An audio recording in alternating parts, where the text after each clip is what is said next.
There are a number of open questions on the US economy as we enter 23. Perhaps the most important is about inflation and what the Fed is going to do with interest rates to counter it. Now, we get consumer price inflation, or CPI, for December on Thursday, and all eyes are focused on it at the moment in the market because the market's been surprisingly positive over the last few days given the economic news. So what drives inflation?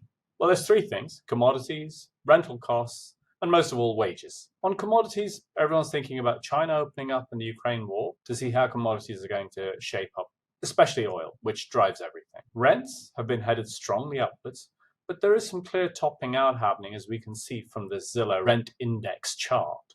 So on to wages, where we can think about a mix of unemployment, hours worked, and per hour earnings growth. Now, we know unemployment is quite tight at 3.5%, which would be consistent with the strong wage growth we've seen and in hourly earnings. But let's look at another chart. And what you see here is actual hours worked has been going down steadily since March of last year. If the market was so tight in terms of labor, wouldn't people be working more hours rather than fewer hours? Interesting question to ask. Now, earnings and inflation are still high, but they're not getting higher. Lots of things to ponder and keep an eye on. Look out for a CPI on Thursday. We'll have more for you then.